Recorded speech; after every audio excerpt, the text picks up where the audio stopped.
Very nice.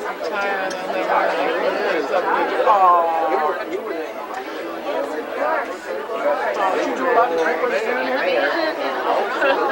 You're offering all that. I was a town, no, not a village. Town judge. No. I was a town judge.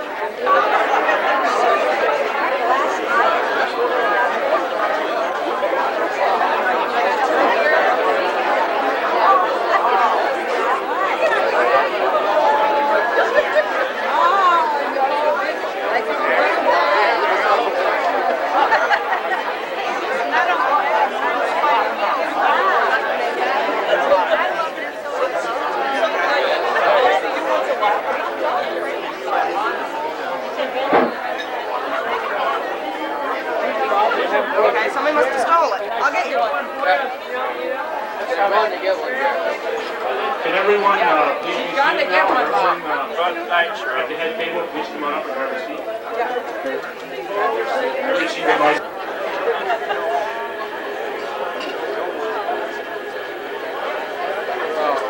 Can we shoot the bartender? No, he wants that. Yeah, I want that.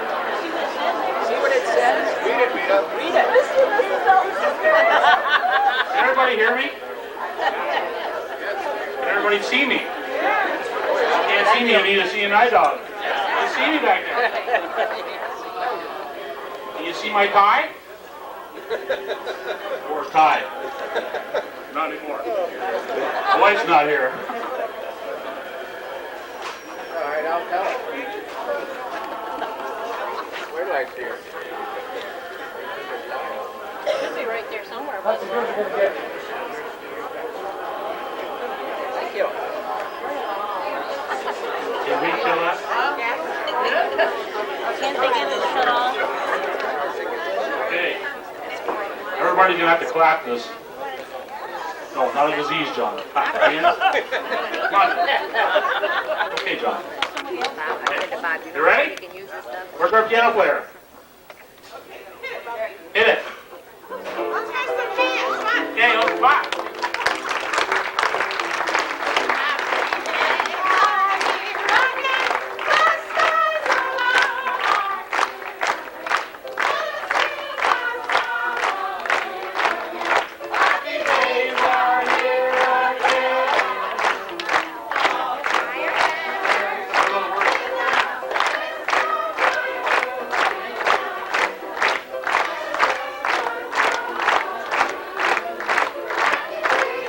Sing along, folks. Just don't play it anywhere.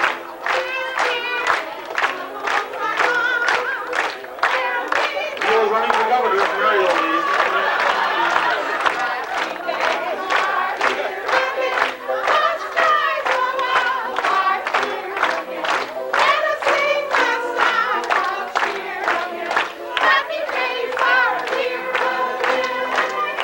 One more time, folks.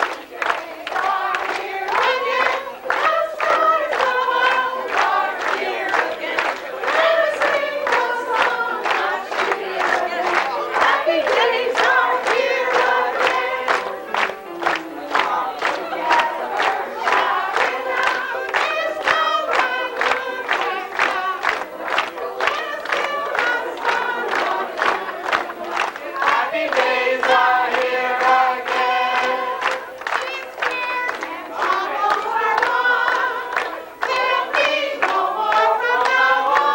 Yeah.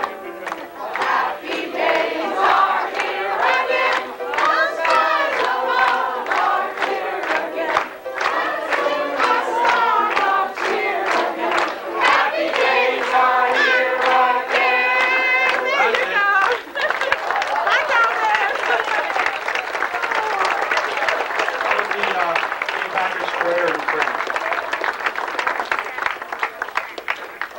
This will be a new state anthem if Mario goes to Washington.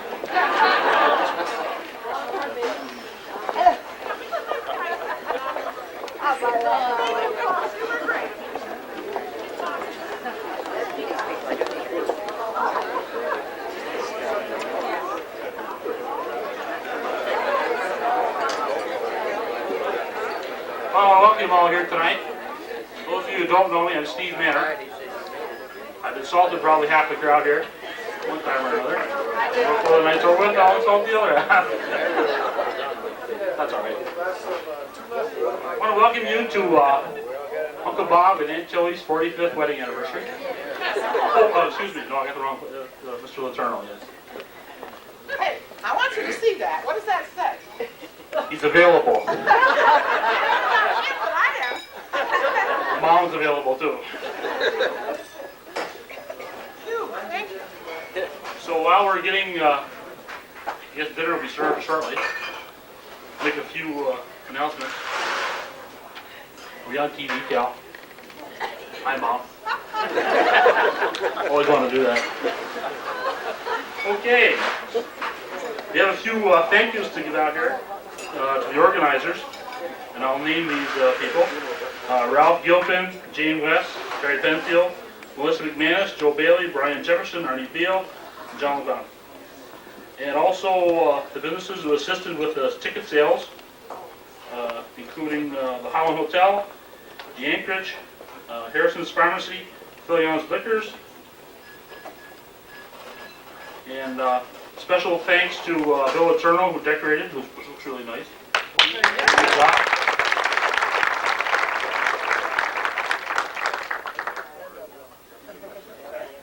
And I think that's all the thank yous, I think.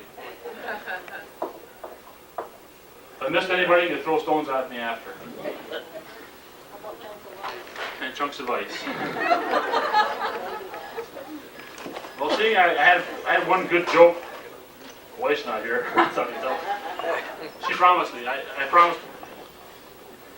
She always, every time I go do something like this, but I don't do very often. I only do it for special people on special occasions. She always gives me this little thing. Do not insult the clergy. That's a note. Do not swear. Do not tell dirty jokes. What else? Do not insult Mr. Paquette. Do not insult Mr. Parsons. May handle you someday. And do not insult Mrs. Letourneau. And do not insult her son. He carries a gun for a living. Don't insult him. Or Mr. Jefferson. Bad thing to do. And I gotta tell you this little joke. Last time I told a joke like this, I went to confession. The priest gave me 3 weeks out in front of the church. But he had to sweep off the step after. But anyway, here it goes. Uncle Olaf, he was a farmer. He came home one day a little early and went upstairs and rifling through the drawer, he found an envelope with 3 kernels of corn and $24 in it. He looked at it. So he goes in the other room and says, Millie, I found this envelope inside your dresser drawer there with 3 kernels of corn and $24. Old Millie burst right into tears. She goes, oh, I'll have to admit this, I'll have to tell you, I have not been true to you. There have been occasions when I have not been true to you. And she was really, really crying. So he says, well, Wallace says, well, Millie, don't worry. I haven't been that true to you either. So I guess we'll just call it even. So she kind of smiled. He said, but I'd just like to know, I know what's the 3 things of corn and $24 have to do with it? I said, well, he says, every time I, went with a stranger, I put a kernel of corn inside the envelope. He said, well, okay, well, I can understand that, but it's $24. He says, well, when corn hit $4 a bushel, sold.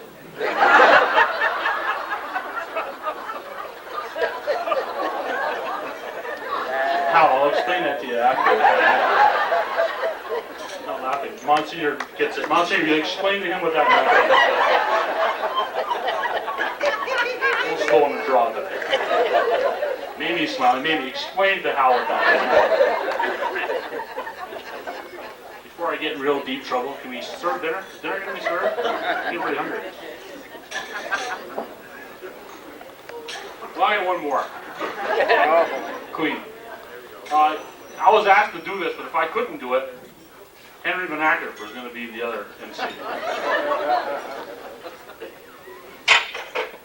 And I just saw Leo, we just poked, well, Henry because of his dry humor, very, very dry humor. and his very dry wit. Leo just poked Drew with, what do you say? What do you say? Henry's a thin wit? No, dry wit. Leo, dry wit. The other question I have is, I see all these great people here from the Northern Tier here, and fans and friends and relatives, and all politicians and everything else. I want to know where the hell is Sylvester? Sylvester is Leo's dog. If you want to recognize Leo, just see that he's the 180-pound man being dragged down the street by a 200-pound black dog. And the dog pees and everything, including Leo's leg when he stops to talk.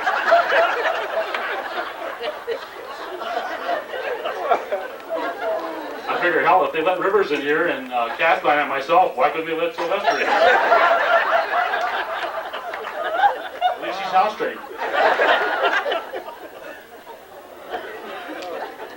Those are my ratings.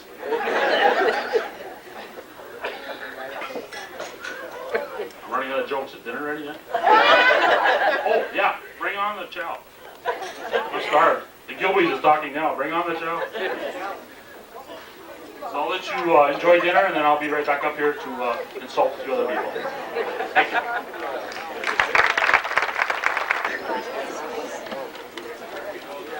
I thought it was only older people like myself who had bad memories.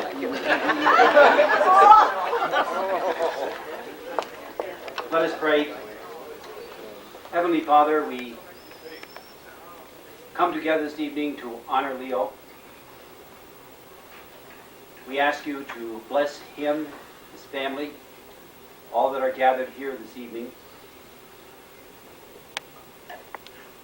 We thank you for the gift of Leo, for his talents, his gifts, which he has used so well for his community and his church. We ask you to continue to watch over him, to guide him, to give him good health in his retirement. We ask you to bless this food which we're about to receive from your goodness, to bless those who are less fortunate than we are. And we make our prayer through Christ our Lord. That was Monsignor Pendergast of St. Patrick's Church in Rouse's Point. I didn't want to blow that last one. Ruth and I had a little chat the other day about that. She, of course, being head housekeeper there, they mentioned the fact that Leo, upon occasion, has had his patients at the kitchen table taking glass out of their heads, you know, under the EMT situation. Every old person in Rouse's Point who has a blood pressure problem, guess who they call when they think it's going up? Yeah, that's right, the OP. See him strutting across somebody's backyard there, pressure cuff in hand. I've done that for years and years. I've always thought of him as Dr. John's assistant. Maybe John was his assistant, I don't know. And there's also the time that he married people in the front room there, and Ruth's running around there trying to fix little canapes and hors d'oeuvres and everything. One time this couple came in when he first started marrying people, and I guess Danny was home and his sister. They thought they were going to get excommunicated from the church, and Dad was marrying people in the front room. No priest there. And Dad was doing it. He had a robe and everything. And then, of course, there's nothing underneath the robe. But Calvin, are we off? That's good. And then there were the times when there were arraignments at the kitchen table. As the judge, I know, looking out in the audience here, I've seen faces that Leo has governed many of you as mayor and as the supervisor of the town of Champlain. He governed you. Some of you he probably married, and others of you he probably threw in jail. It's not yet a CO2 that should have been thrown in jail. But anyway, marching upward and onward. This is the last of the big three, as I put it. And the big three in my book: Mr. Parsons, of course, Mayor of the Village of Champlain.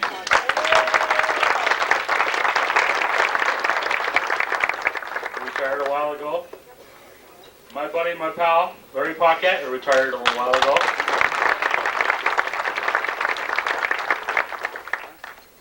And now, my big buddy, Leo P. He's retired. He's also looking for another job.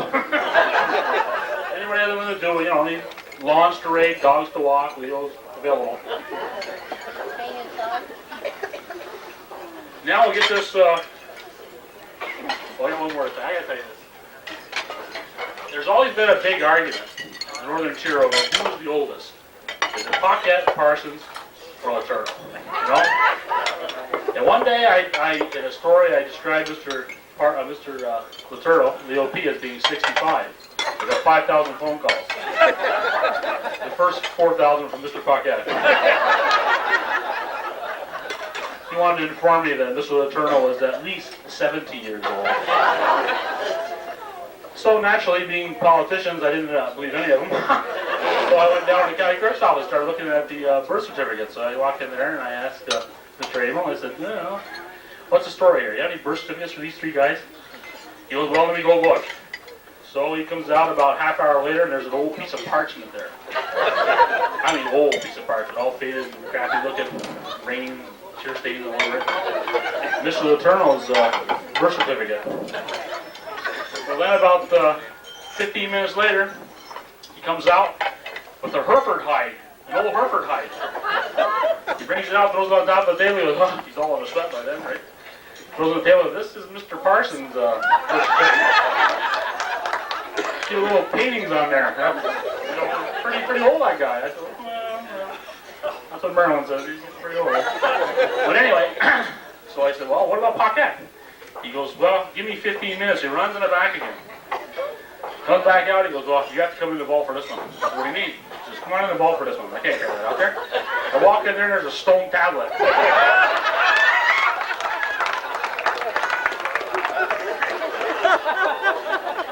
So I won't mention any names of who's the oldest fella in the room right now. It ain't me. So without further ado, I will now introduce Mr. Ralph Gilpin. Mr. Gilpin.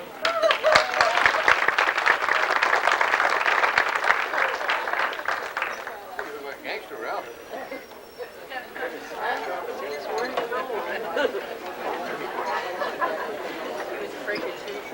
Hi. As the program shows, Leo wears many hats. I'm going to talk about his supervisor's hat. I'm going to tell you what a supervisor does. Some of you may not know. He attends meetings, more meetings, and more meetings. He attends lots of meetings. Now, meetings take place in all kinds of places. With Senator D'Amato in the grand ballroom of the New York Hilton, in government offices, and engineering offices, and lawyers' offices, at church, at the Grand Union, at the firehouse, at his home, while walking Sylvester on Lake Street. Anywhere people can find him. Once we met with lawyers from the DEC, AMI, and AIRS in a storage closet in Albany. It was unbelievable. Meetings are held with lawyers, engineers, politicians, promoters, friends, and neighbors. They usually want you to do something for them, or they want to do something for you, or with you, or to you. One of Leo's great abilities was to see through the technical talk, the legalese, and the glitter and the bull, and ask the right questions so that he knew which. Now, every year we went to the Association of Towns meetings in New York City. After dinner, he would take us for a walk. We always stopped at Rockefeller Center, St. Patrick's Church, and a particular spot on 49th Street, where with hats off and hands at breast, he would say a prayer over a manhole. This manhole had some strange significance for him. While Gerald Mayo was in New York last week, he took a picture of the manhole.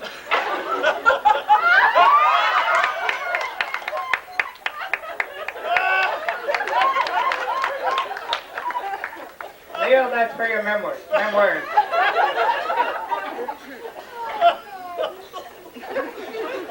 Leo's been a great 16 years. I wouldn't have missed a minute of it for anything. My hat is off to you. My best wishes for a long, happy retirement. You earned it. Now, one other thing I forgot to tell you, on these walks in New York City, Leo has led us all over Manhattan. Now, you've heard it said that you can buy anything in New York City. It's not true. Leo's led us all over Manhattan for miles and miles looking for a butterscotch sundae. We never found one, so you won't have to go looking tonight. We have one for you.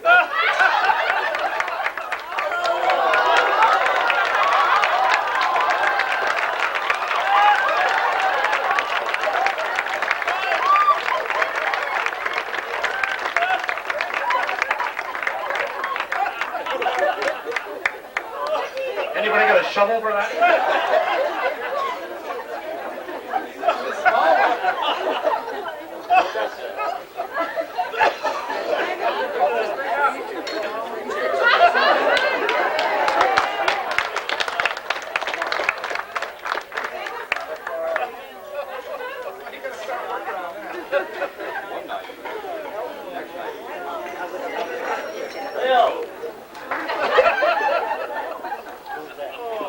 You won't be talking much the rest of the night, I can see that. You'll be awful.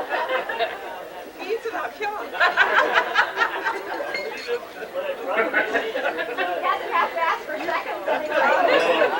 What a way to die, eh, Leo?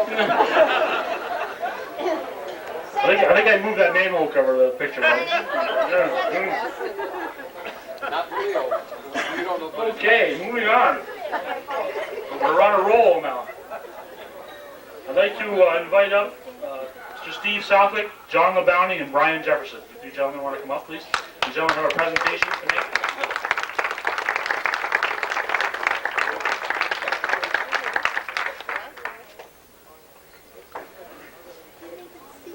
Leo, I certainly can't top that, that's for sure. As a representative of the Town of Champlain Youth Commission, I'd like to recognize, commend, and thank Leo for all his years of support for our children. Leo has supported all of my recommendations in providing quality programs for our youth. Congratulations, Leo, on your retirement.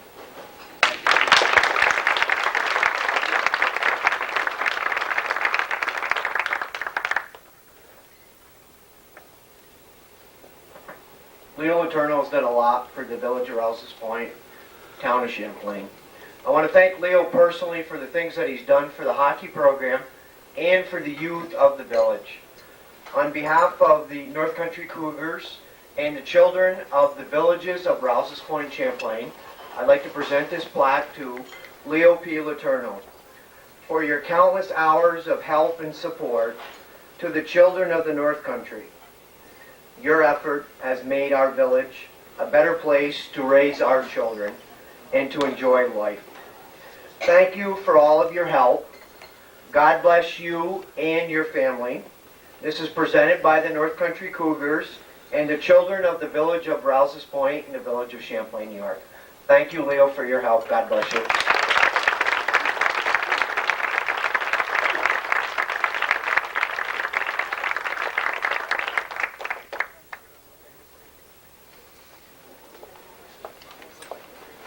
As you notice, John LeBounty is a man of few words. Guilty and to jail.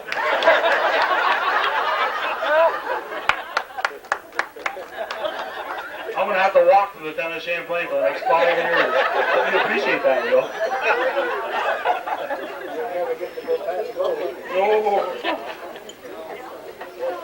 No. Okay, moving right along. Mr. Frank Madden, Clinton County Highway Superintendent. Frank, you want to come up and share a few words with us? Frank is retiring, as I understand, there pretty soon. He's got a few words to tell Mr. Zerlo then.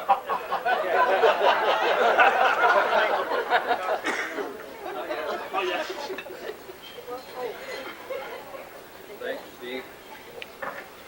Everybody hear me okay? This is going to be tough here because I had some notes and spilled coffee all over them. I don't know if I can read them here now. And it's going to get worse because a little ways down the line, Art Lefebvre is coming on, and Art left his glasses home and he's not going to be able to read his notes. Bear with us and we'll try to make it through here the way we intended to do. I want to tell you a little short story about Leo that you probably have never heard before. It seems that quite a while ago, Leo was on a trip to a Boy Scout meeting, and he was on an airplane, a small chartered airplane. He and a Boy Scout, and they were going to a special presentation award meeting. and there was a politician and an investment banker, just the four of them in this little airplane. So they're sitting there and they're on this flight about halfway through it. And all of a sudden they hear the engine starting to sputter and they shut down. The airplane's in a very slow descending attitude. The pilot comes through the door and says, "Oh, I'm sorry," he said, "that everything froze up on the airplane. I can't get it started. So I can't get the wheels down, I can't get the flaps down. It's going to crash." He said, "I got it on automatic pilot. It'll go for a little while longer. We're almost out of gas." He said, "I'm sorry to tell you, there's four of you and there's only 3 parachutes. And I got mine, and you four are going to have to figure out who's going to take those other 3. And with that, the pilot jumped out the door. So there's the 4 people sitting there, Leo and the Boy Scout, the investment banker, and the politician. So the politician thinks quickly, he jumps up and he grabs one of the parachutes and he says, "Well, you know, I'm a pretty famous politician. I've got a lot of years ahead of me and people that need me, a lot of good bills to pass." And he says, "I'm leaving." He jumped out the door. And I left the 3 of them with 2 parachutes. So the investment banker, he's pretty quick too. He jumps up and he says, "Well, you know, I'm an investment banker and I've made a lot of money, but I've made a lot of money for a lot of other people." And he said, "I'm going to have to grab this parachute and leave you 2 with the last one." He said, "I'm sorry, but here I go." And he went out the door. Then Leo's there and the Boy Scout. And Leo looks at the Boy Scout, and the kid's only about 12 years old. And Leo, being a very generous person, said, "Look, you know, I've lived my whole life, and I've had a good life, and you're just a young fella. You take that last parachute. You go out the door, and I'll be okay." The Boy Scout says, "Well, Mr. Letourneau, it's okay. We'll both have parachutes." He says, "because the investment banker went out with my knapsack."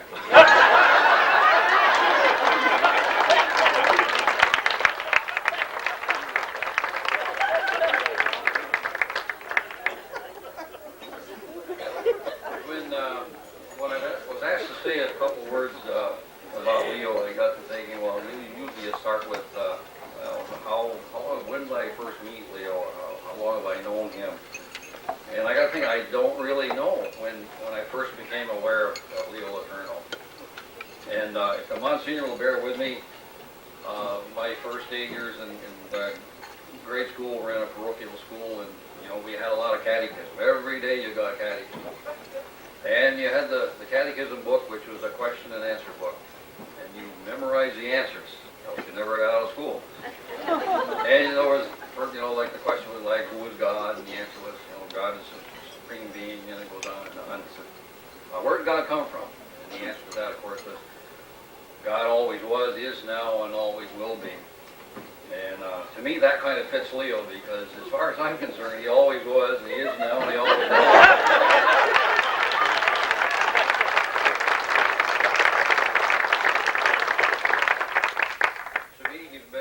He's been a man of boundless energy, unlimited interest. No matter what you're talking about, he knows probably a little bit more about it than you do. Man of total commitment. He's always given 115% on anything he ever did and ever will do. He's very generous with his time and talent, which is obvious, and it'll be brought out more and more with the other speakers tonight. Above all, I praise Leo for being an absolute gentleman. We are presently, I guess some of you are aware of it, more than others, replacing one of the bridges up in Leo's town, the bridge on the Dubois Webb Road. We're replacing a 90-year-old single-lane bridge, which rated for 4 tons, with a brand new double-lane bridge, which will carry all legal loads. And I'm not kidding when I say it took over 5 years to get this bridge where it is now. You have to have preliminary program planning and preliminary design. You have to get everything approved, and you have to get the funds from the state funds, county funds, final design, approval of that. And finally you get into construction, and then it's all downhill from there on. The rest is easy. And we're way in the beginning. 5 or 6 years ago, it was Leo and Larry Paquette, and recently it's been Leo and John Zerlo. All along it was Leo and the town board, and when we got right into construction, it was Leo and Joe Fanuff that engineered buying the right-of-way for us. They helped me out immensely doing that. So that, there's no doubt in my mind that, Leo, you can travel across that bridge when it's finished, and you can say, I don't think this thing had been here if I didn't push this for about 5 or 6 years. And that's the truth. So I wish you, Leo and Ruth, a long and happy and enjoyable retirement. Thank you.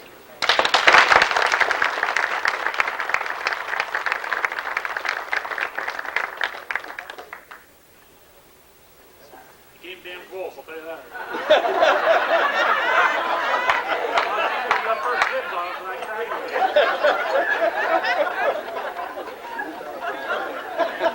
Okay. Let's off this time, Frank. Okay. I'm in on the big trouble. Rolling the block. Rolling.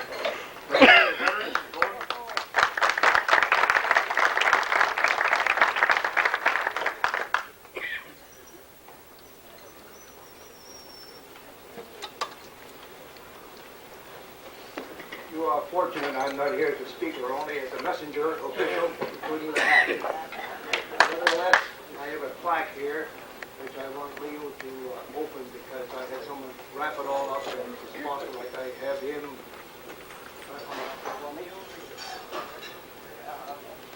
I'll read the inscription. Quick.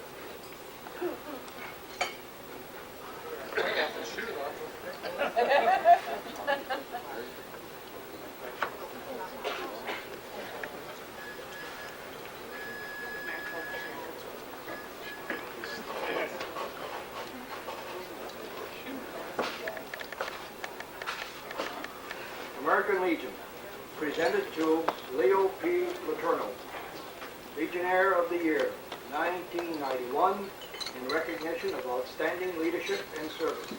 Montgomery Post, number 912, Rouse's Point, New York, American Legion.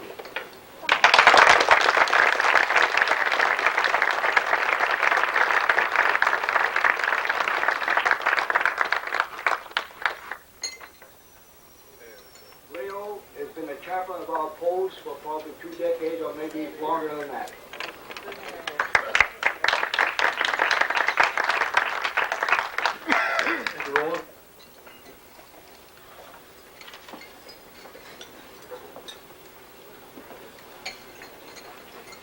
Our next speaker is our distinguished fire chief from Rouse's Point, George Rivers. Chief Rivers.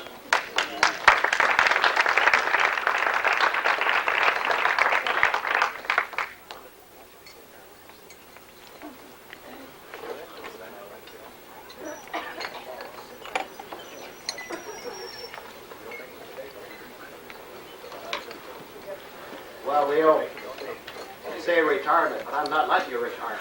You're not leaving. You know that. So we don't have a plaque for you tonight.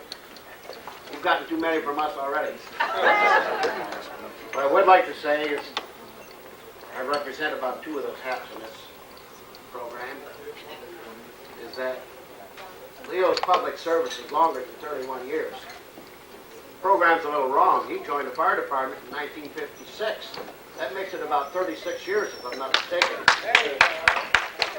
So, from the onset when he joined, we knew we were in trouble. First of all, we didn't have the right first aid crews in our ambulance. Today it's EMTs, it's level 6 technicians. We've come a long ways, but Leo brought that program to us. He started in 1956 with advanced first aid. We were probably the first volunteer fire department in the county to have an ambulance on the road. And everybody in this room knows where it's gone since. And there's a lot of thanks and whatever you want to say to him, but in the bottom of my heart, I appreciated him. He's been our rescue captain since his conception, and president of the rescue squad before that. I don't know what I'd do without another a captain of his caliber if I had to go out and look for one. I was going to burn him tonight with a few things. I can remember one night when he showed up to a fire. It was a nice warm evening. Oh yes, then we had a rip-roarer going. And we also had about 30 firemen in stitches looking at Leo in his pink pajamas. The town has been fortunate to have a man of this caliber. He's been very conservative. We know how conservative he is. He's been on every ambulance drive. The last couple, it's gotten so bad now he picks up beer cans so we can collect the nickels. So, I hope you continue to pick up those beer cans. And by the way, Leo, there's one hat on here that's missing.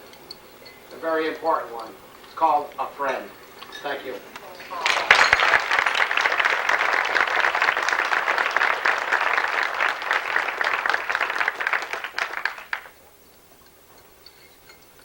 Thank you, George.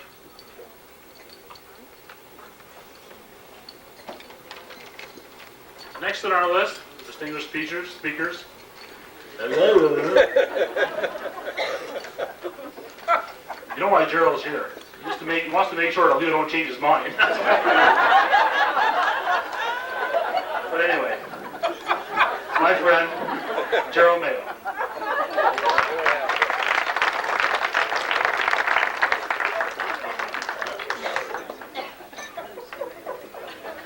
Thank you, Steve.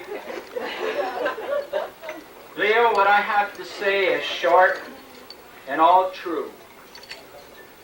As you know, being in my mid-50s, I have not had the pleasure of knowing you as long as Larry Polkett and Oral Parsons.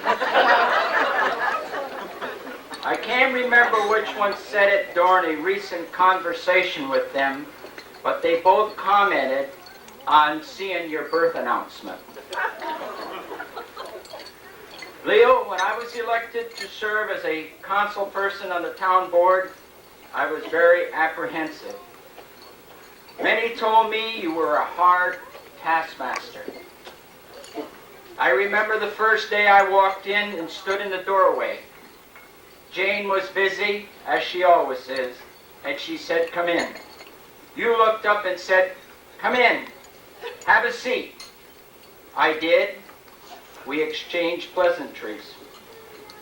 During our course of conversation, you said, "Gerald, yesterday I was a Democrat, you were a Republican.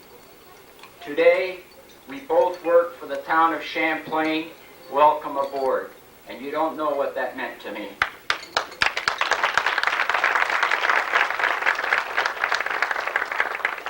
From that day on, I have had the pleasure of working with you.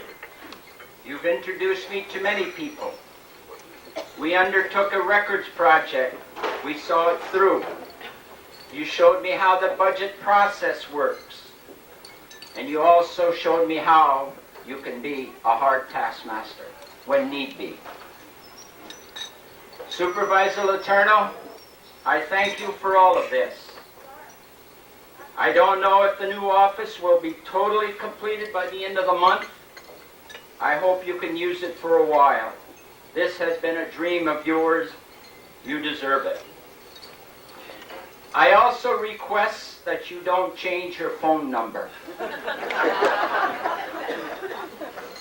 Leo, I wish to you and Ruth a busy, happy, and healthy retirement.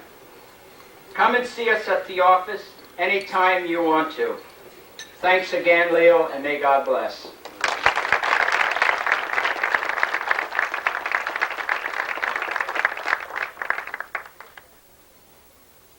For those of you who don't know, Gerald's our supervisor-elect. He'll be taking over as supervisor January 1st. January 1st. I want to let you in on a little something. Rumor has it that, well, always, the OP and Joe Fanoff got along many months, no problem. Rumor has it that new supervisor-elect Mayo and the highway superintendent, Joe Fanoff, do not see eye to eye sometimes. Joe, wherever you are, I think you can take him 2 out of 3 falls.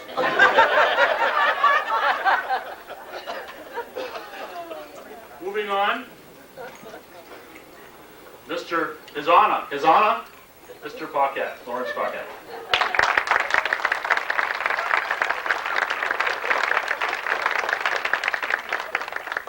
I asked Celine one day, why does Mary always sit in the back of the room at one of these things? She goes, oh, because she likes to hear the applause. It lasts longer.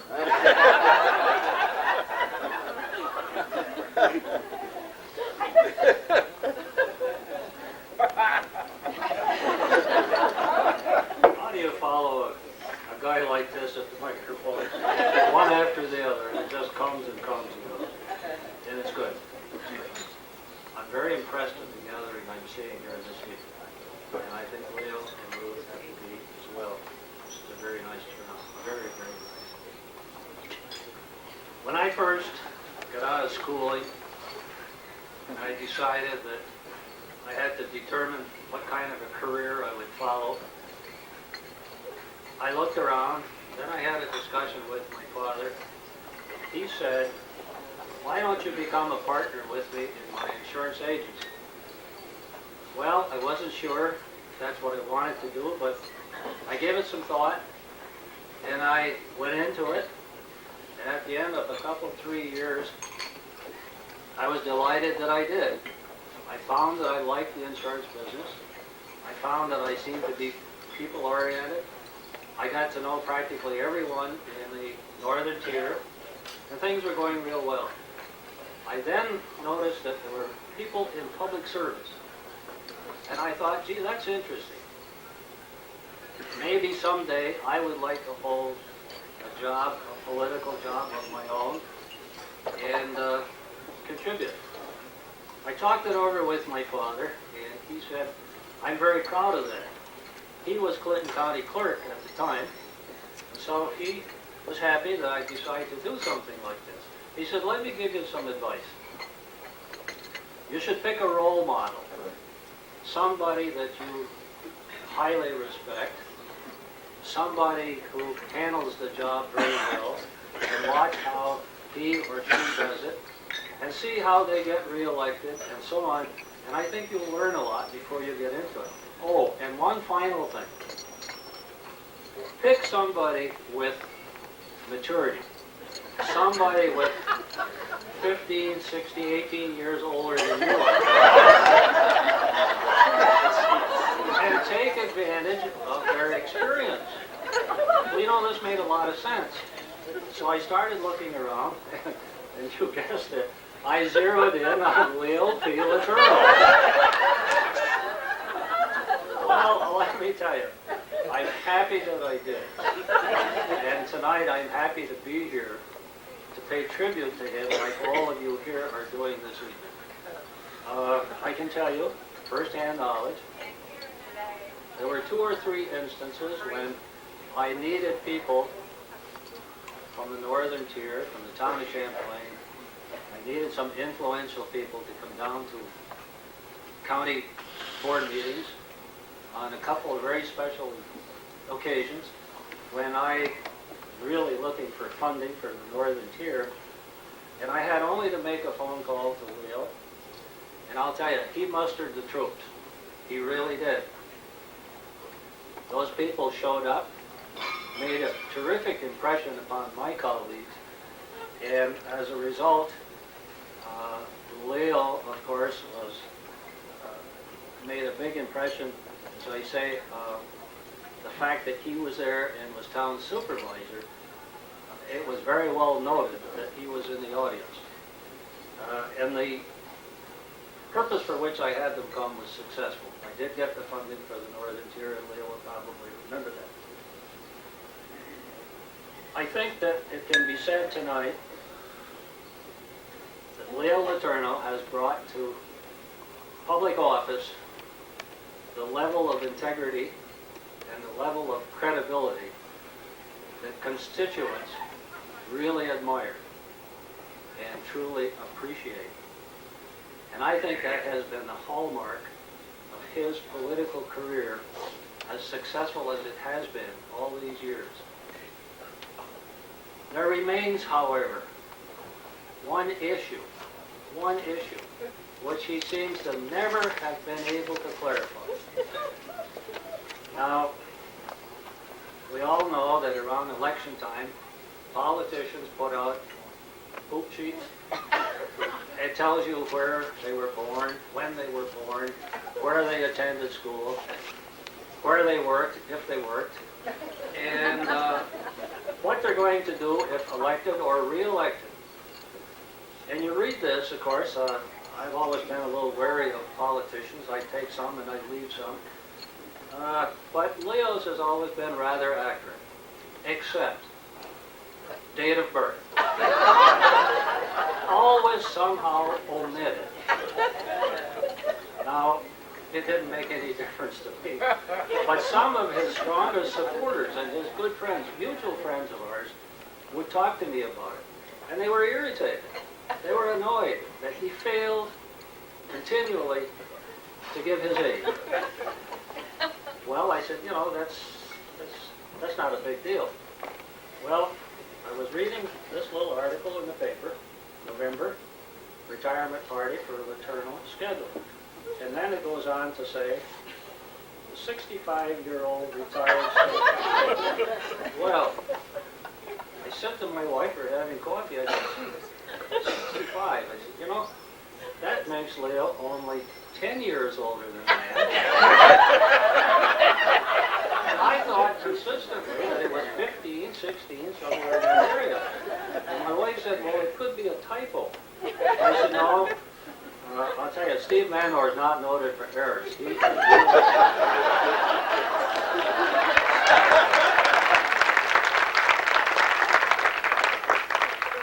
I guess, if Leo says it's 65, I guess, but I'm startled. I really am. And just about then, the phone rings. So my wife says, Oral Parsons wants to speak. Oral Parsons says, you read the paper, Larry? I said, yes. Did you read about Letourneau's party? Yes. Did you read his age? I said, yes. Of all the unmitigated nerve, of all, and I have the whole phone out here. And he's going on and on. He said, that's terrible. This will probably be one of his last public appearances. And for him to continue this kind of a deception amongst we, his constituents, who have supported him for years, I don't see how he has the audacity to do that.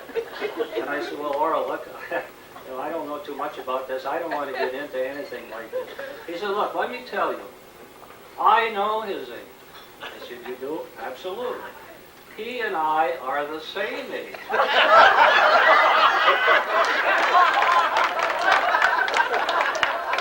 Oh, I said, well, that's interesting. Yes, and he said, a couple of months from now, I'm going to be 75. I have to believe him too. I believe both of them. So I said, well, look, I think, Oral, that you and Leo, considering your age, really look very well, and I hope that I hope to be that age.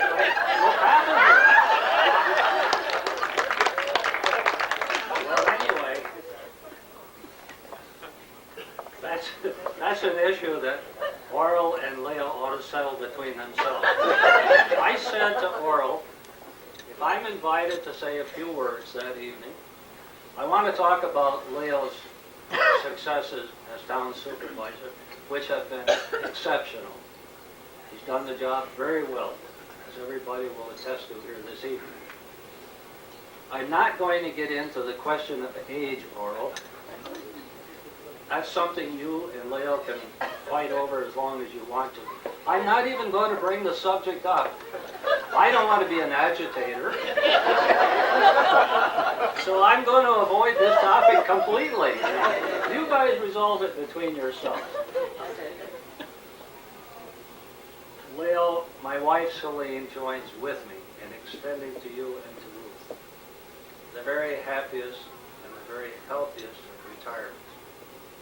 And as was pointed out to me here this evening by several people, it'll probably be one of the most financially successful retirements ever heard of. And I say that knowing that, and I agree with them, that all of the years that so many of us have contributed to your campaign fund, none of which you've ever had to touch over the years because you never had an opponent.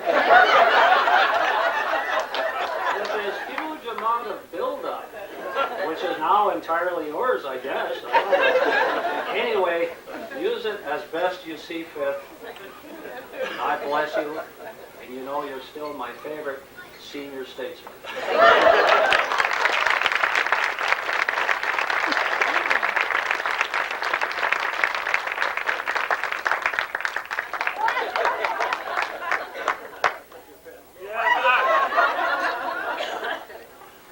His other hero is Jack Benny. Trying to swipe my pen. Chauvin's insurance agency pen too, I thought.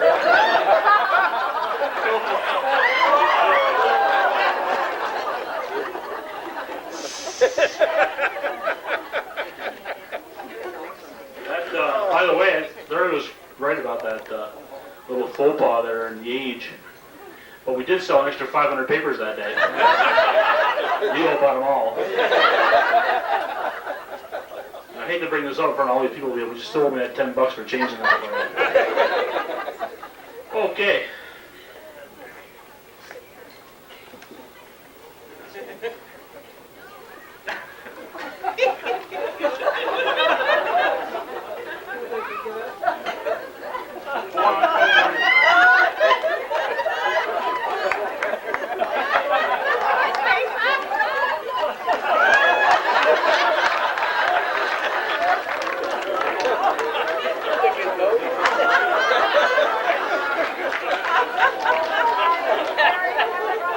Steve, he who laughs last. Yeah. He's still doing it to me. Well, that's the first of the Musketeers. Mouseketeers. Next in line, my good friend, Mr. Earl Parsons.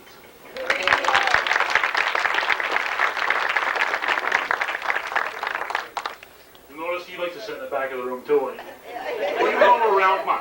The hearing aids aren't in tonight. Come on.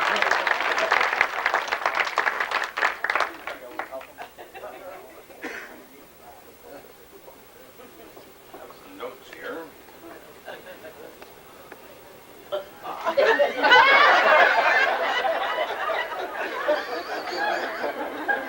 It's always nice to come to any party where you are honoring an individual for the work that they've done over years.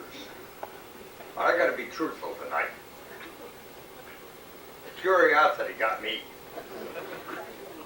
I wanted to see this 65-year-old man that came. Retiring. Because the Leo Letourneau that I knew is a lot older than 65. And I'm going to give you an example. Leo retired from correction officer a good many years ago. Larry Paquette and I more or less had a gentleman's agreement that when we got 62 that we would retire from public office. Well, Larry retired a couple of years ago from county legislator, being a little older than me. I retired last year. And Leo, like the Energizer battery, going and going and going. Leo, I tried to find a word or words that would describe your work in the town, in the village of Rouse's Point. And there's only two words that came to my mind. Compassion for your fellow men and pride. Pride in being able to say I did the very best that I possibly could for both my village and my town. Compassion, working on the rescue squad, or just talking to young people who ask to have somebody to talk to.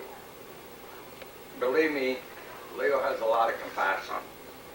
Anybody that can sit there, a grown man, and look at the soap operas and cry has to have a lot of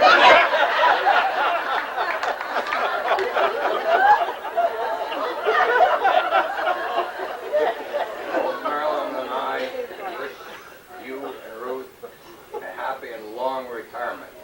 If you put in as much effort in your retirement as you have in the other jobs, you're going to have one hell of a retirement.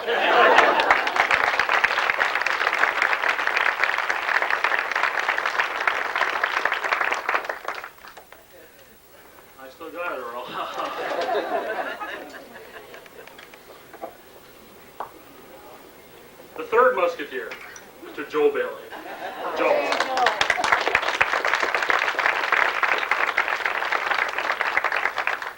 Nice to be included. Didn't it? Yeah, I mean, after all, I couldn't get over about Frank Madden and that bridge bit. I thought that Larry and Orr were at the The open, Yeah. the start of the job. yeah, I thought they were on that bridge, but I guess not. I was wrong. I thought Leo was, the younger one.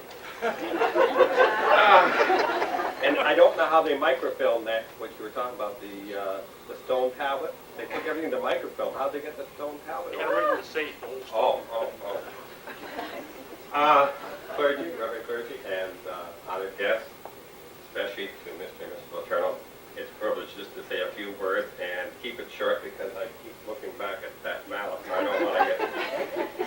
I joined Leo on the village board when he was mayor, and he was very gracious and kind, told me it was going to be a cinch. He wasn't going to have to worry, go to 2 meetings a month. And he said, Joe, don't be afraid of it. It's a typically nice job, and I'll guide you all along the way. Well, he did, but one of the jobs, and see if I never understood, one of the jobs he gave me when I first started, the first week, was he brought out all these boxes of legal envelopes, and they had the little cellophane windows, and he said, now you got to polish all these before they're used. I said, did this go with a job? He said, Joe, you have to start at the bottom. Everybody starts at the bottom. Well, I did it. I mean, I've always followed him because, Oral and Larry always said that, whatever Leo says has got to be right. So I did. I followed him. And we got through that. And then we parted company. And then we took up again when I became a council person, and he was supervisor now in the town. A very august office, and the man filled it very well. And to say anything about his career, I think there's words that have been said tonight much nicer and much better put than I could, because he has been a credit to the community, both Ross's Point and to the town, and an awful lot of the luxuries we enjoy is due to his career and his efforts in that response. When we get back to that butterscotch Sunday bit, when I went to the Association of Town meetings, which we all go and work very diligently during the day, he had us out on the street looking for this butterscotch Sunday many a night. Well, I had an incident that happened that one night, in search of the butterscotch Sundays, I'm on my way back to the hotel, and of course, proofless, couldn't find the butterscotch Sunday. A young lady came up to me and she said, "Hi, how are you this evening?" And I said, "Fine." She said, "Would you like company for the evening?" I said, "Gee, I can. I said, my supervisor's here for Association of Town, and I'm out looking for a butterscotch Sunday." She said, "Well, is this serious?" I said, "Yes." I said, "I have to keep looking for the butterscotch Sunday." She said, "My God, where do you people come from? It must be weird."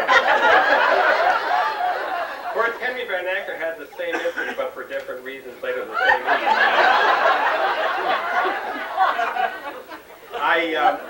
I also, I've heard so many stories about Leo over the years, and the fine old gentlemen he's associated with, like Mr. Parsons and Mr. Marquette. But I think, we really owe something especially to those women who'd have to put up with these men. Celine, you're lucky. It hasn't been as long for you. But Marilyn really had a cross to bear, and of course, Ruth, you've done very well. I also heard a story about Leo when he was young. I didn't know it, but it was told me recently that one day he snuck into the back of the church while the good old father at that time was hearing confession. He was there quite a while, and the priest finally came out and he said to Leo, "How long have you been there?" Leo said, "Only since the lady was talking about the sailor she took golf with." So he admonished Leo, and he said, "Now, Leo, you just get home. I know your father." And he said, "By the way, do you still say a prayer before meals?" He said, "No, we don't have to at our house. My mother makes good meals. We don't have to worry about it." In closing, the only other incident I remember is one night we used to have some pretty stormy village meetings. I mean, let me tell you, when he said we had 2 meetings a month and it was a very simple job, I've been dragged through court. I've been into a lot of places that never went with that job. And he always said, "Never happened like this before, Joe." But it happened during our tenure. So one night at a town board meeting, Leo was expounding about his abilities and so forth, about trying to get certain things done. And he said, of course, my origin. He said, "I was born a Frenchman." He said, "I have lived as a Frenchman, and I hope to die as a Frenchman." silence in the back of the room. This man yelled and he said, "And what other accomplishments do you hope to have in the rest of your life?" Ladies and gentlemen, it has been a privilege to be here and to be able to say a few words. Ruth, Leo, very happy retirement to both of you.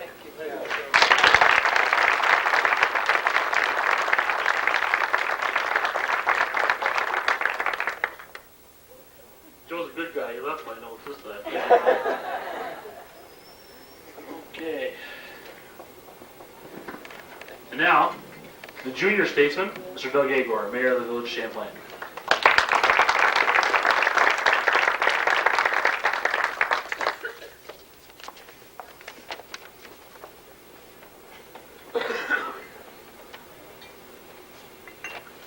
So, Leo, Ruth, all this talk of age really is a little bit disheartening.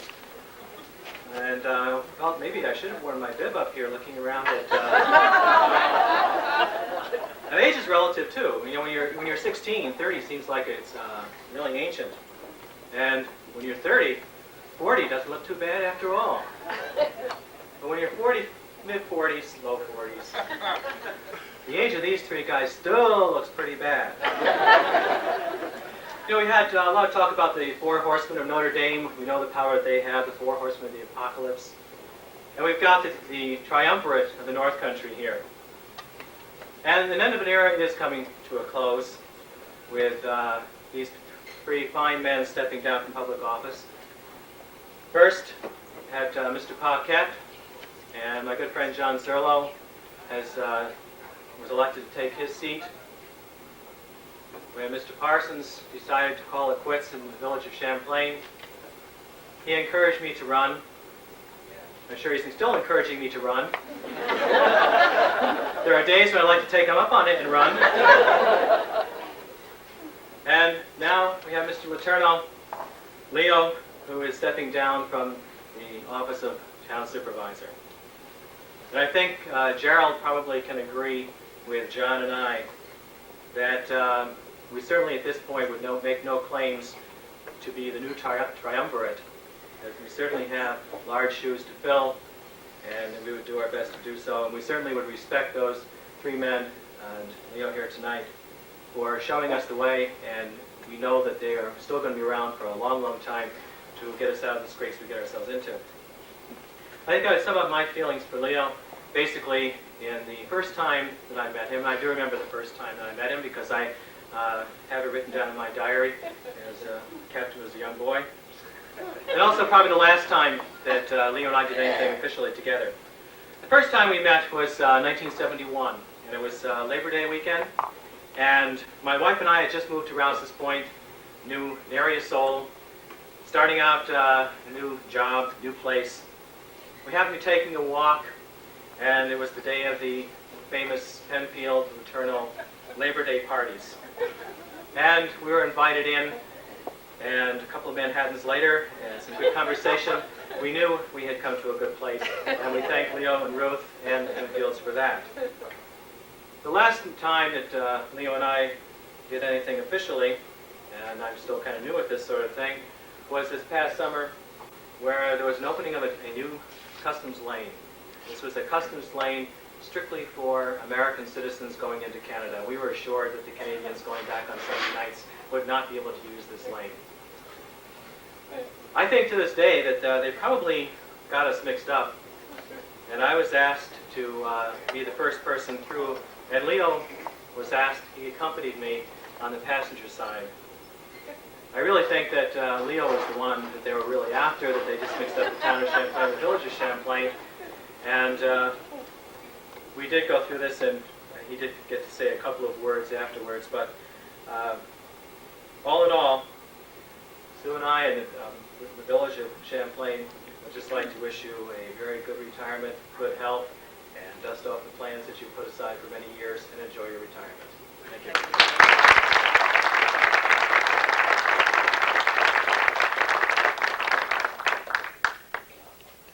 Thank you, Doug.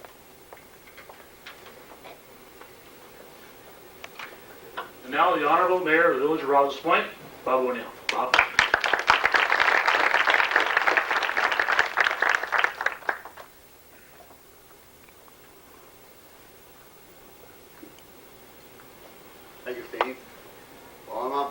tonight not talk about age, because Three Musketeers and Four Musketeers can fight about that.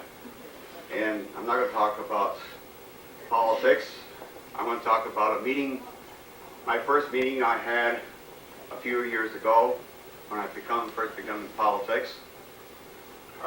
We had a joint meeting, and it went along pretty good. And afterwards, Larry Paquette says, Bob, would you like to join us afterwards? It'd be Leo and I, Carl, and I said, fine. I said, fine. So we went down to the local Dairy Queen, Burger Island, and Leo goes up and orders his butterscotch sundae. And Larry Paquette, he gets his banana split. Earl Parsons gets his banana split. And come up to me and what do you would like? I says, well, I'll have a hot butter sundae. She says, after you get done, I'll be $20. So, you're all fortunate, any newcomers. You won't have it happen to you because they're all retired now.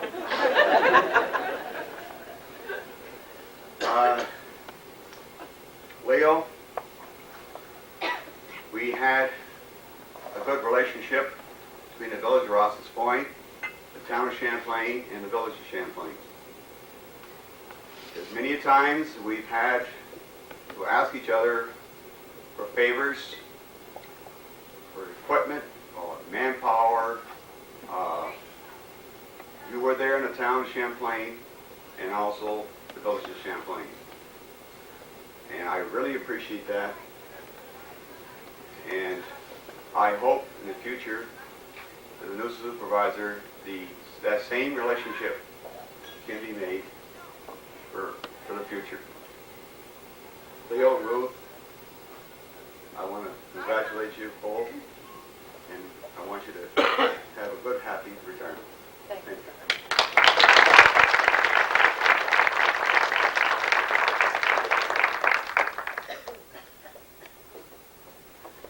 The rest of the speakers cannot speak tonight. It's past Leo's bedtime. Okay. I'll let you borrow my glasses, Art. Mr. Art Lefebvre. Art?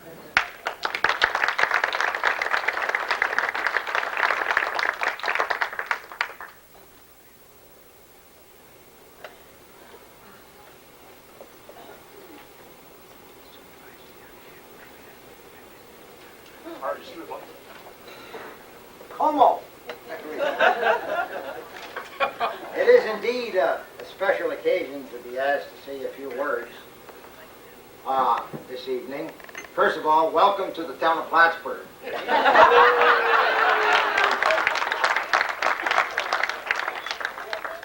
shakers and movers all in one place says a lot for Leo.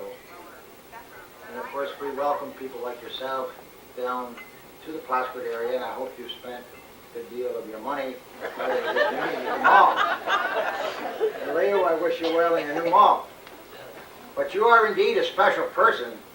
As I watched the event, I don't believe anybody can muster up the number of people and also have the press available and the TV available any time before 2 o'clock in the afternoon, that is in a regular work day. And no way can I ever imagine anybody mustering up the press here on a Sunday evening. Or the TV. It's Sunday? Oh. But he did one step better. He had the press itself, MC. And I'm just wondering, Steve, if Brenda knows they're here, and also does she know that you're not wearing a tie?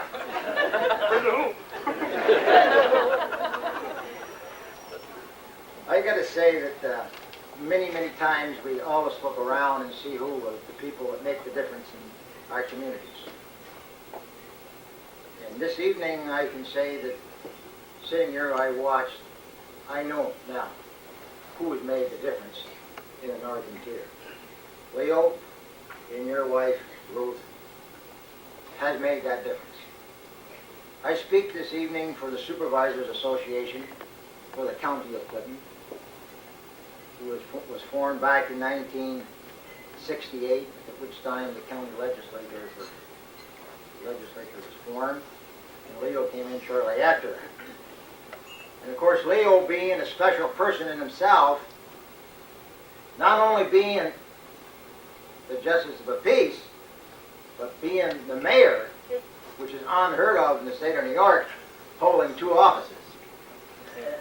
And then going down a bit further and being the supervisor of the town in the Clinton County, which has 2 villages, which is quite a challenge in itself. If you're acquainted at all with the municipal bookkeeping, it requires a special performance, to say the least, to deal with 2 political subdivisions within a political subdivision. And I speak also here this evening for the Clinton County Democrats Party, and I'm glad to see the press going on record for Como. Leo, we are pleased to lay claim as a friendly Democrat that done so well. Of course, we in Plattsburgh area look to the northern tier as special. It's a different area. Everybody has a good relationship and a good understanding working together, I can see. For years, hasn't been a Republican or Democrat party. There's been a Paquette party and a Letourneau party. Is that right? And I guess John is doing a great job to keep that also going. But it's really a pleasure to be able to see so many people gather together and put politics aside and make government work. And government is people working together. And you've done a great job in doing that. And of course, on behalf of the town of Plattsburgh and the town board, and my wife Mariel, we wish you well in a happy retirement and a healthy one. A job well done, and I'm sure you've reached out and touched everyone in this room some special way. That in itself says you're okay and you are special. That's to you, Leo, and your wife, Ruth.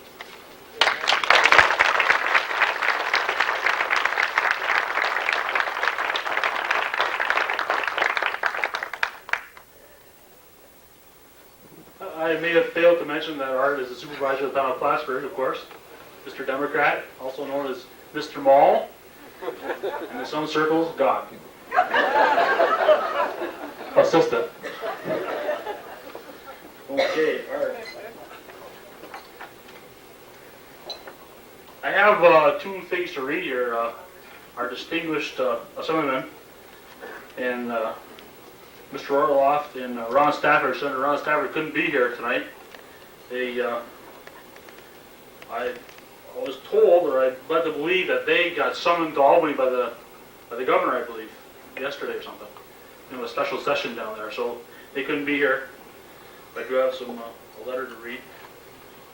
Is there a representative of Chris Orloff here? You might have sent somebody. Oh, I guess there was kind of a rush to get down there. Anyway. They're down there trying to wrestle the checkbook away from Mario. Good job. I'll get this letter here. This is Dear Leo, from Senator Ron Stafford. My sincere good wishes on the occasion of your retirement from the office of Town Supervisor for the town of Champlain. You leave village and town government knowing that as a consequence of your dedication, your talents, and your expertise, Champlain is an even better place to live, to work, to raise, and educate a family. No higher compliment can be paid to a public servant, but you deserve no less. I have enjoyed working with you, and I wish you a happy, prosperous, and productive future. Sincerely, Ron Stafford.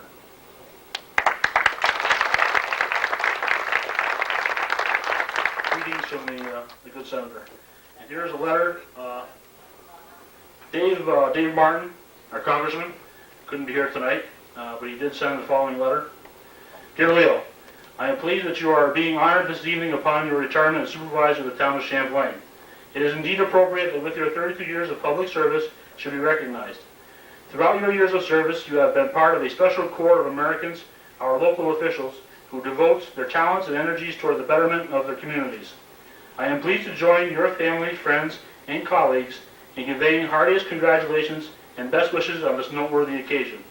With sincere appreciation for many years of service, and with all best wishes, I am, respectfully yours, David Martin.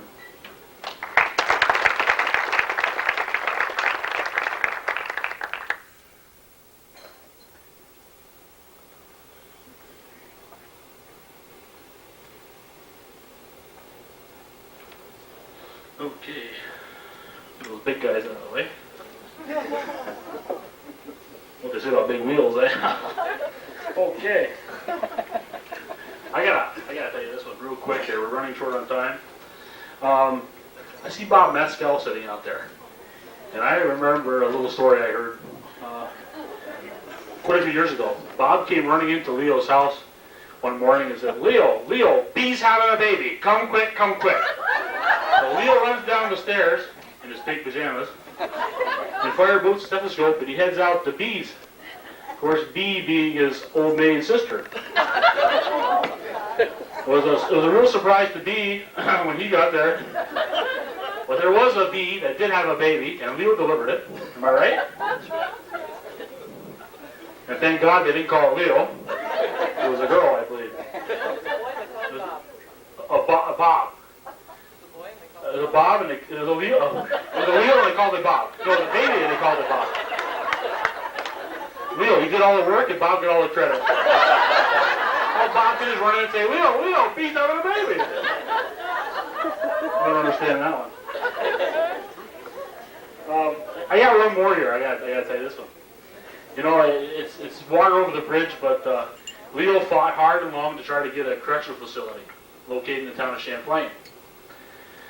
And I had a chance to talk to Coughlin, who was the commissioner of corrections for the state of New York, and he mentioned, he says, I don't know why Leo feels bad about that. I mean, he would have had probably 1,000 bloodthirsty inmates in there. I don't know why he felt bad about it. He's got a mall now. And 1 million wild, dumb Canadian drivers coming down here. So you figured we turned out about even. Okay. Next.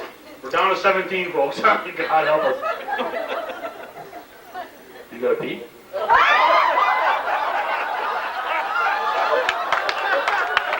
She's going to stay here now, John. Mr. John Zolo.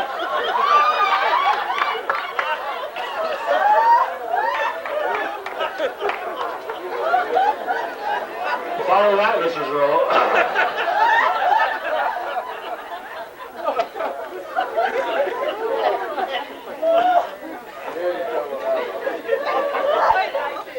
I'd like to follow that right to the restroom because I've got to go. Bob, you're fortunate. You don't have Larry anymore, and you don't have Leo anymore, and you don't have Oral anymore, but I still have Jack Dragoon. I'm still playing up there in Morris. I also might throw this in, and I know that I have to pick up Larry Thursday to go to a fair together. But when I was about 10 or 11 years old, Larry came knocking at my father's doorstep looking for a boat years ago. So where does that put him, Leo and Oral? Now you started in 1960. This must have been around 51 or 52. 48. So check the political records. When did Larry first take office in the town and village? But it gives me great pleasure to be with you here tonight, Leo, to honor you as you retire from an extremely successful tenure as supervisor of the town of Champlain. And of course, this being the most recent example of your exemplary career, serving both as a mayor in the village of Rouse's Point, a trustee in the village of Rouse's Point, and a councilman, a justice, and of course now as a supervisor in the town of Champlain. The variety of services you have performed in the capacity of these duties that I just enumerated only show your willingness and your dedication to serve the people of your communities. And I might also add that it also reflects a lot of confidence in the people of our communities because they seem to time and time again choose you as their representative in all of these capacities. Your efficiency in all facets of public service are well known, and your continual efforts to serve our area in a strong and fiscally sound manner have always been very commendable. Leo will be remembered, however, not only for his love of politics, but for his great love of people. His career as a concerned citizen has endeared him to the people of the Northern Tier in so many ways. His volunteer efforts as a fireman, an EMT, a first aid instructor, a man who has dedicated himself to provide superior ambulance service to the Northern Tier, a man who has devoted himself to his church. These are only some of the ways in which he has given himself to his community. Leo, you have truly been a humanitarian, both in your counseling career, where you successfully rehabilitated many people back to the life of respected citizens, and in your career as a politician, where you have also had the welfare of your constituents as a main priority. In my capacity as a county legislator, it has been very obvious that your reputation has earned a position of trust, a position of great respect on the county level. Many times I have been asked to inquire as to your position on various topics and subjects before the county wants to make a decision. Your opinions are highly valued, and your support of county government does not go unnoticed. In fact, on the November 26th meeting of the county, we passed a resolution in your honor. And I believe Steve didn't run away with it, it's still here. I would like you to come up and receive this resolution from the Clinton County Legislature. Commending Leo Letourneau for 32 years of public service to the North Country by Mr. Zerlo, Garrett, Bruno, J. LePage, and William LePage. Whereas Champlain Town Supervisor Mr. Leo Letourneau will be retiring from office on December 31, 1991. And whereas Mr. Letourneau, a major political force since 1959, has been elected as mayor to the village of Rouse's Point, town justice, town councilman, and town supervisor. And whereas his active participation in creating the Uniform Justice Court Act for town justice training is a stellar example of Leo's foresight and leadership ability. And whereas Mr. Letourneau is highly respected by his colleagues and constituency, not only for his political expertise, but also for his selfless community involvement. And whereas while Leo may be retiring from political office, he is continuing to serve by accepting a recent appointment to the Clinton County Office of Aging Advisory Board. Therefore, be it resolved, the Clinton County Legislature hereby commends Supervisor Letourneau for 32 years of dedication to the citizens of the North Country and extends its best wishes for a long and happy retirement. Seconded by Mr. Tremblay, Perry, DeRocher, Mrs. Castine, and Ms. Luck, and signed by Mr. William Bingle, County Administrator. And in closing, I would like to thank you, Ruth, on behalf of Mary and me. Also, best wishes for a long, happy retirement. And Ruth, thanks for sharing it with us all.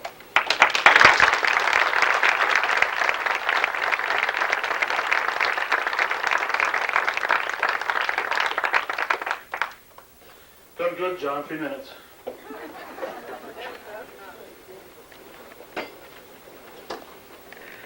She's back.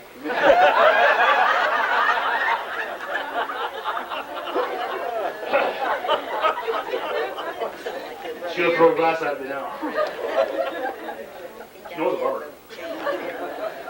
Okay, now we have a little special presentation. We can get Missy McManus up here and Kelly Penfield. Missy, Kelly.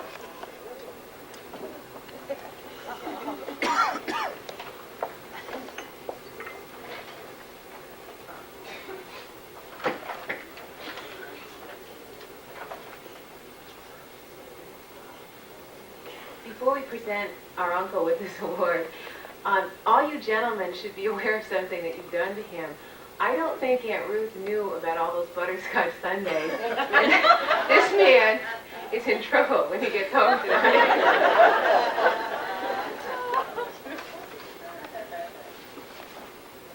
You ate quite a bit of it.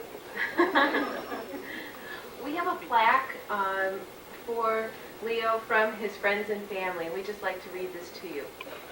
Leo, for your years of stewardship of the town of Champlain, for your leadership, vision, and dedication as an elected official, for your years of untiring, caring service on ambulance calls at all hours of the day and night, for the security of knowing that if we or a loved one had a medical emergency, you would be there, for the times you listened and for the good advice you gave, for all the things you taught us without a single lecture, for the example you have set of a life of exemplary public service, for your sense of humor and your generosity to all, and for having made the world a better place and all of us better people for having known you. We thank you, Leo. December 8th, 1991, your friends and family.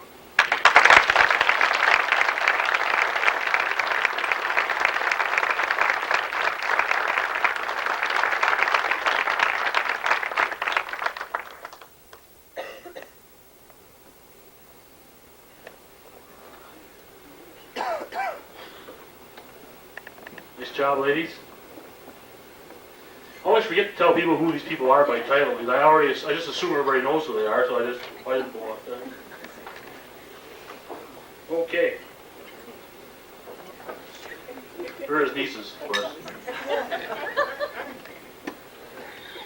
Now. Okay. Now we have the kids. Drove them nuts all these years. Mary Ruth and Dan. Come on up.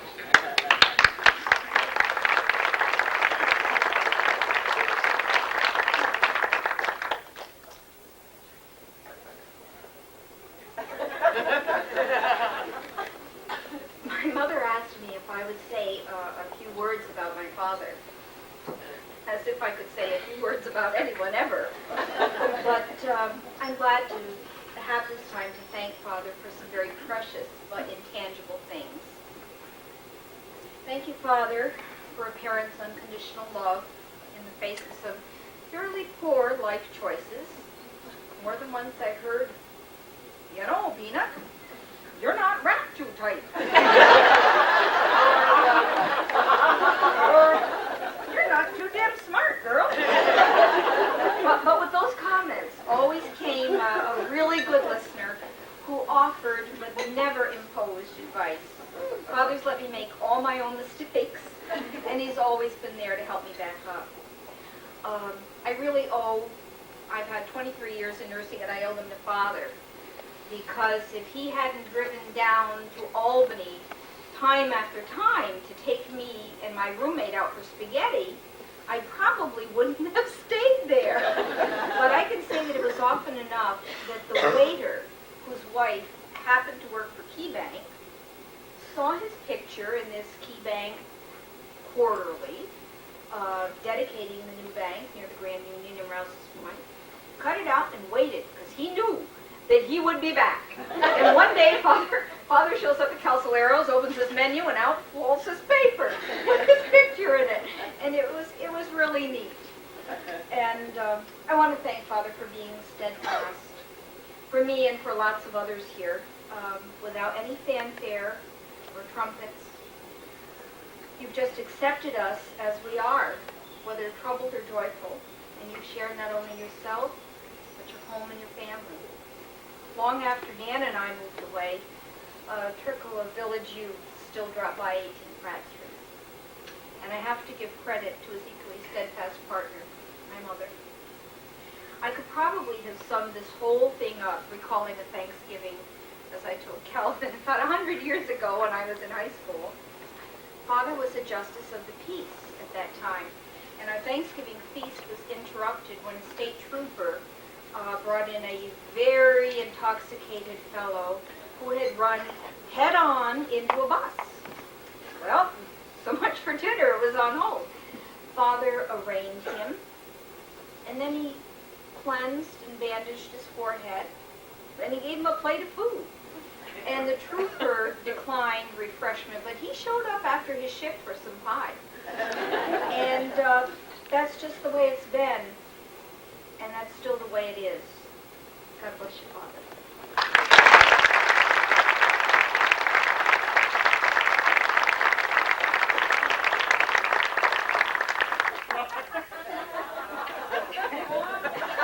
Anybody tries to leave, he's going to hit you. Never gone. Wherever he says. I'm the last one. I've been waiting since I was 7 years old to do this. That's right, I'm 39. That means for the last 32 years, I've been wondering where he's been. Sort of. You know, before I start, we've been talking a lot about, well, there was an age question. And I saw Oral Parsons for the first time tonight in something other than a black suit and a somber expression. I didn't know that. And you know what? I didn't know Larry Paquette had something other than white shoes.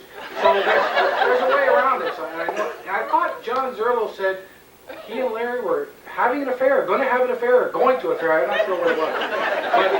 But we should not forget our MC tonight either.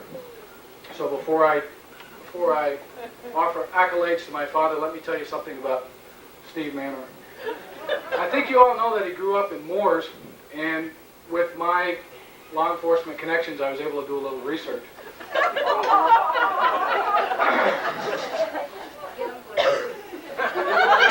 We're not going to talk about those things that deal with any criminal records, because of course that would be, I could get in maybe some trouble for that.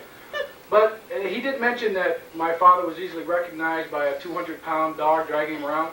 Well, it seems that when Steve was a young man, and it's important that you recognize something. Some of you may not have noticed, but Steve loves to eat. Okay? And there's a hint of that. Well, never mind. Just take my word for it. He likes to eat. Anyway, it seems that as a young boy, he was often seen running around the village of Moores with a small pig on a leash.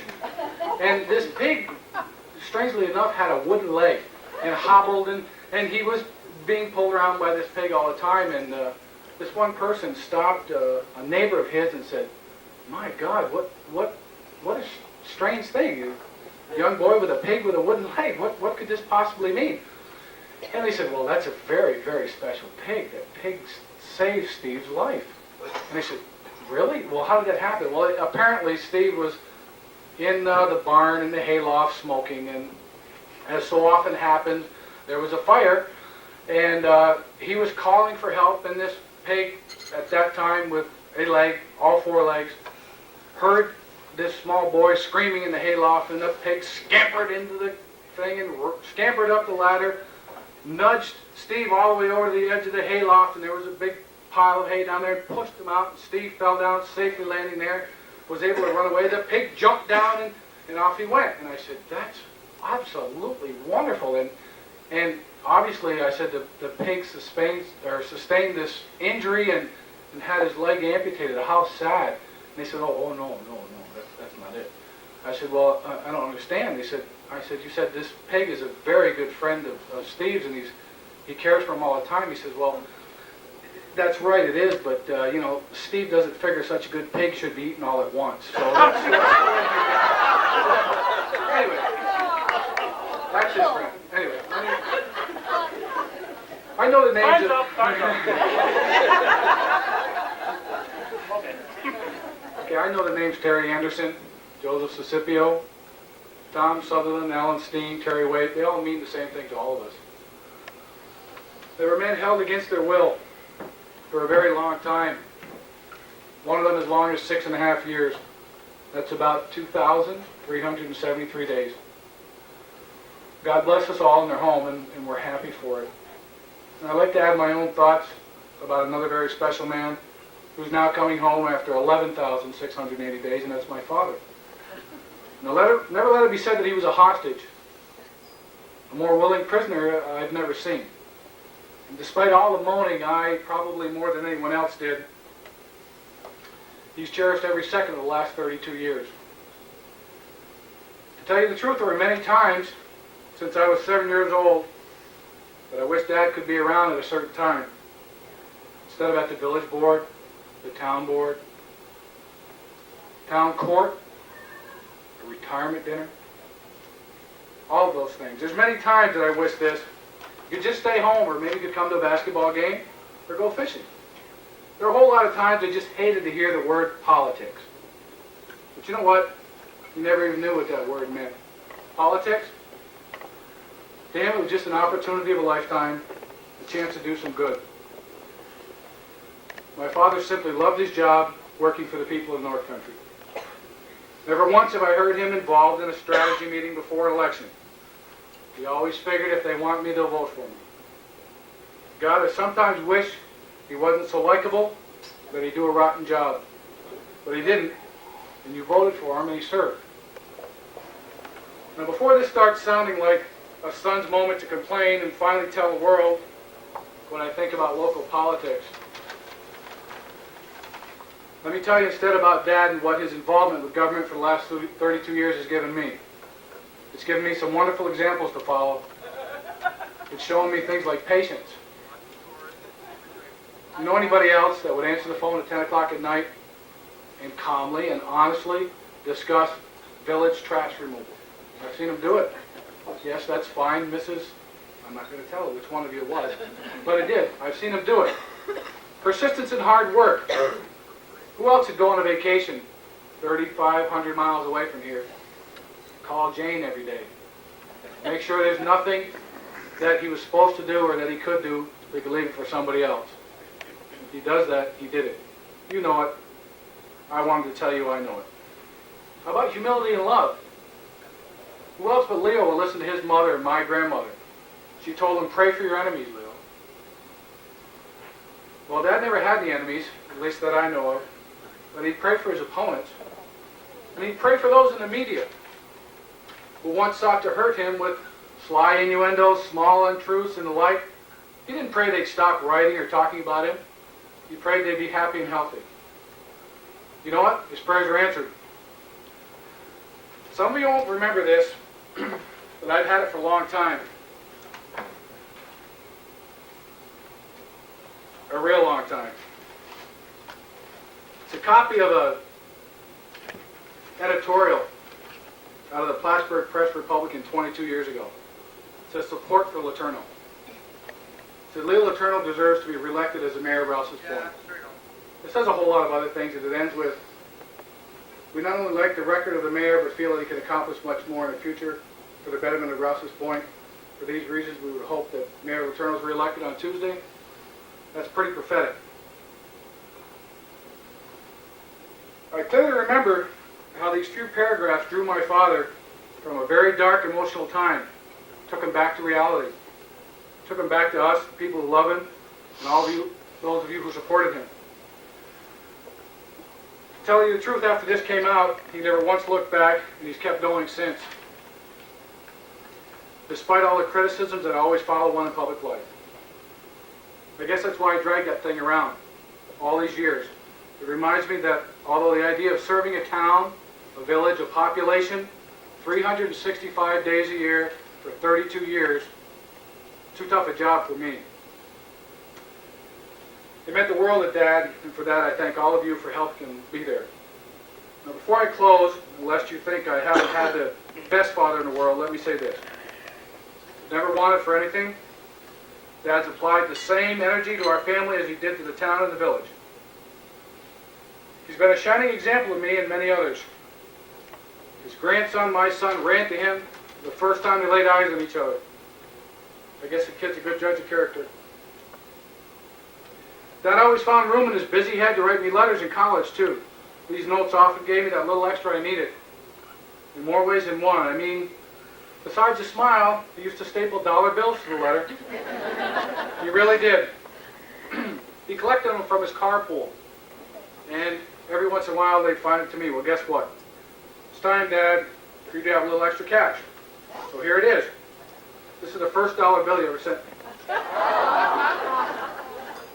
I stuck it to a whole lot of things, and you can see the tape on it. I want you to take it and use it in the next relaxing phase of your life. Why don't you take it right now? I can never say enough about my father, so I'm going to stop now. He's a great man and a great friend. But before I close, I'd like you to all stand to join me in a toast.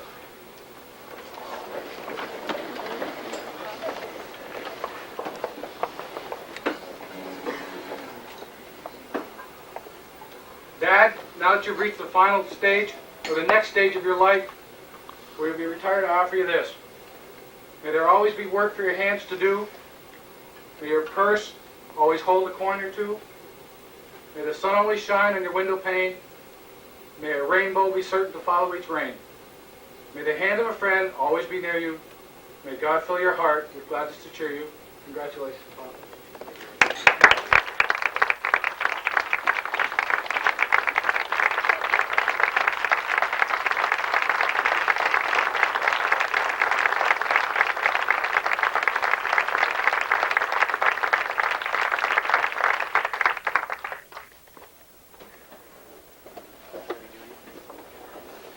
Thank you, Dan. Well put.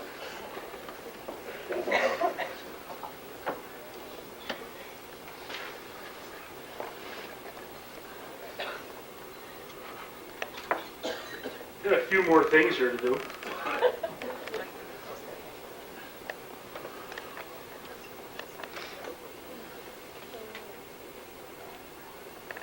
My job. I like this job. I like this part of the job right here. Behind every good man, there's always one hell of a good woman.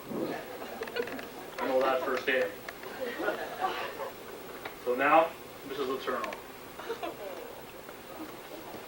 For you.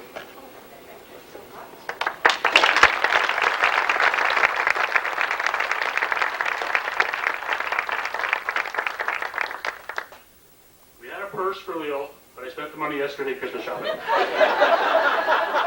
Just kidding. Aren't you? You're up. Batter up. And the last one? No. Yeah. No, well, semi. Well, you go ahead. Leo, let me say that I wish you every bit of happiness in your retirement. You won't have to put up with me too much longer, and I'm sure you're going to be happy with that. Now, I've spent 12 years with you, fella, and you're the best. And it's a small token of our appreciation for what you've given our area. We'd like to present you with a gift. Now, being that Sunday is on the table and there's not much room, would you care to walk over here with me?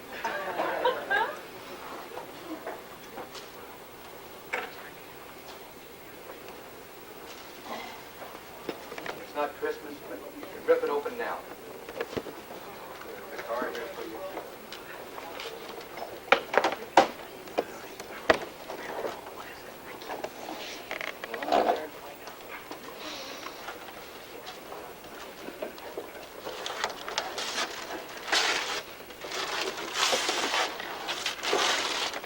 Oh my God. Because you don't have anybody to do it for you anymore, you gotta do it yourself. Oh my God, a beautiful typewriter. Oh, thank you. Here's something from Maureen.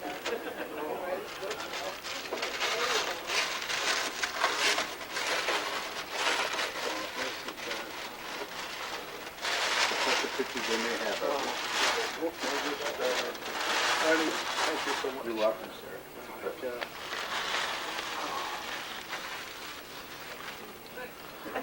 My turn? Now it's your turn, finally. Be kind, eh, Pop? Steve, Monsignor, Father, family, distinguished guests and friends. I really don't know what to say.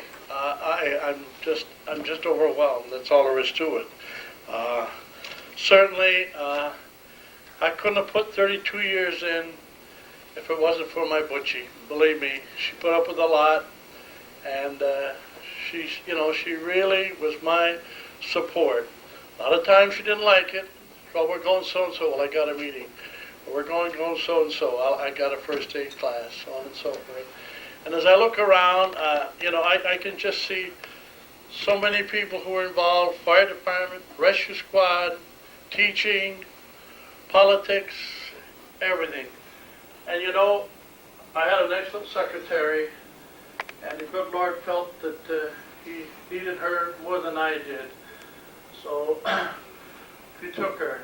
And then here I found myself without a secretary.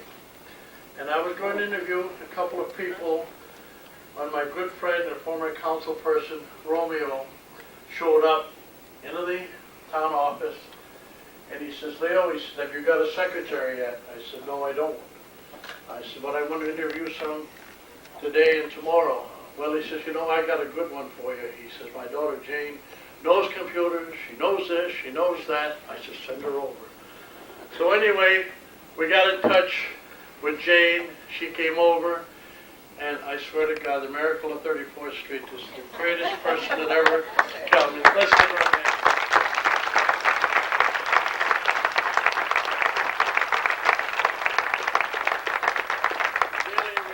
Really a sweetheart, believe me. And you accomplish things, but you don't accomplish them alone. Right now, I have an excellent board, a really excellent board. Who have worked well with me. We've worked well with the village of Champlain and worked well with the village of Rouse's Point. And talking about going into politics, of course, basically, I didn't want to enter politics, but my wife came home and she said, honey, I just nominated you for a councilman in the town of Champlain. And that's how I got into politics. And of course, my first board meeting, there was Mr. Paquette. He was a town clerk. He'd been there for about 14 years. So I looked up to him really and truly because, it was nice to see an elderly gentleman so alert to be able to do something with him. But we have two fine judges, and we've got a new one coming in January. We have a new supervisor coming in January. And there's going to be a little battle, I guess, as far as our new supervisor's replacement, because there is going to be a vacancy there. And we thought that the supervisor could make the appointment, but apparently that's not so that should be interesting. Albert Borelli has joined the town board now, so that it should be interesting, if nothing else. It's a different era now, and I have to tell you about the office. I've been trying perhaps for 3 years to... Is Joe here, by the way? Anybody see Joe Finneck? He said he was going to be here. Anyway, we had talked about expanding the office south, so that we could expand the supervisor's office, so on and so forth, and make a place for the assessor, what have you. Well, we're all sitting in the office, and I said, Joe, look at that. 3 years, I got 2 months to go, and not a damn thing has been done. The next morning, about 8:45, something like that, Jane calls. She says, Leo, you better get up here. Joe's got the whole damn front of the building done. And he did, and that's exactly how it started. So they've done a fantastic job. The employees, the inmates, everyone has done a fantastic job. The work has gone beautifully, and hopefully I'll be able to sit in that office maybe for a day or two before I leave.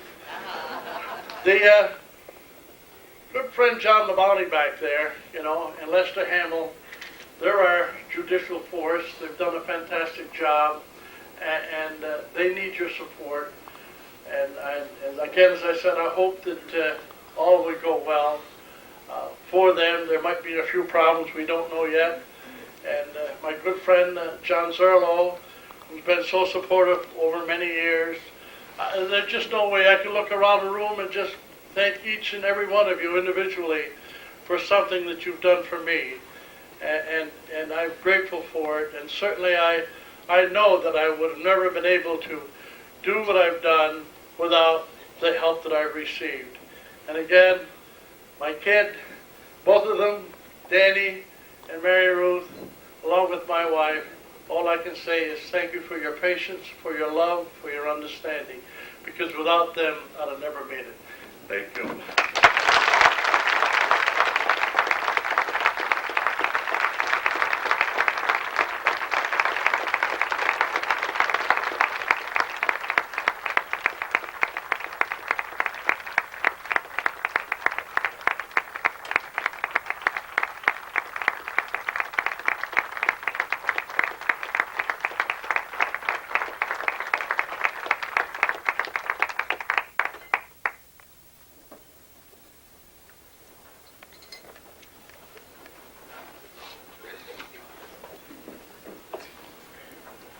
Tough guy to follow, you know? You still got the polish.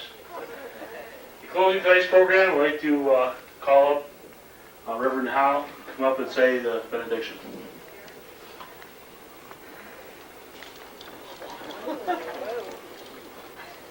Let us pray. Almighty God, our Heavenly Father, we thank you for the gift of Leo Letourneau, for the opportunity to honor him tonight. And we ask you to send us forth with his Spirit in our hearts and in our minds. That as we leave here tonight, we may give him the best retirement party there is by taking his love and concern for you, for our fellow men and women with us. That we may emulate his concern for others in our own lives. Send us forth in safety and give us your peace, which passes all understanding. This we ask through Christ our Lord. Amen.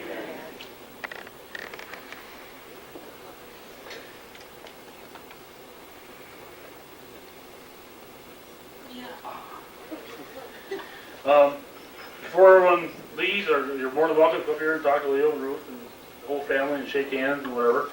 And I ask you to sign the guest book if you have it on your way out, and to sign the autograph, the big card over there. And if you want to throw quarters, throw them at Leo. You got to go out to California and visit that grandson of his, so that means a few more quarters. So whatever you can do. I thank you all for your patience and kindness, and drive safely home. Thank you very much.